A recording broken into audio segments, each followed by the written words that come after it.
امام ابو یوسف اپنے دو اساتذہ عبد الرحمن ابن ابی لیلہ اور امام اعظم کا بہت زیادہ احترام کرتے. اللہ تعالیٰ نے علم کی برکت سے مالا مال کیا.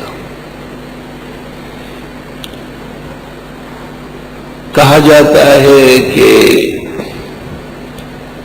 امام ابو یوسف رحمۃ اللہ علیہ کے ہاں ولادت ہوئی، لیکن امام صاحب کا درس چل رہا تھا تو نہیں اٹھے.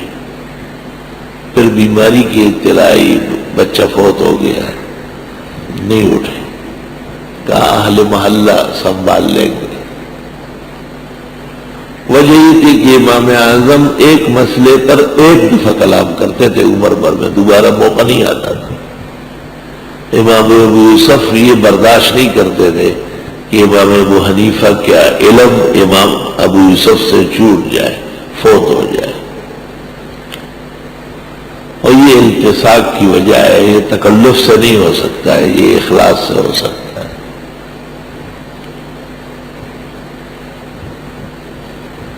ایک مقام پر امام ابو یوسف سے جب لوگ کہتے تھے قال شیخوں کا ابو حنیفہ، آپ کے استاد یہ کہتے ہیں، تو امام ابو یوسف کہتے تھے اغسل فمک اولا بالماء الحار والصابون ثم قل ابو حنیفہ، پہلے اپنے منہ کو گرم پانی اور صابن سے دھو لو، پھر ہمارے استاد کا نام لیا کرو.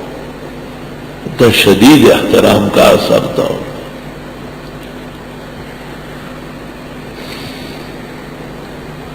اور جب امام صاحب جیل گئے، منصور خلیفہ نے جیل میں بند کیا، حضرت ان کی بات نہیں مانتے تھے، تو امام ابو یوسف اور طالب علموں میں آ گئے ملنے.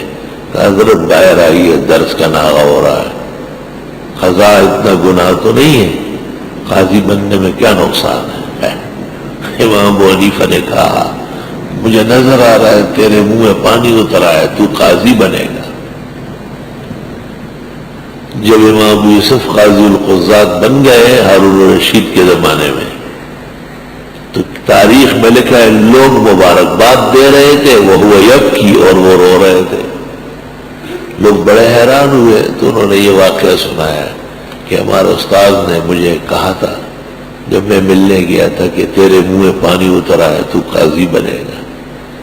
تو اللہ تعالیٰ نے ان کی دنیا کی باتیں بھی رکھی ہے، ان کی عزت کی ہے، غلط ثابت نہیں ہوئی.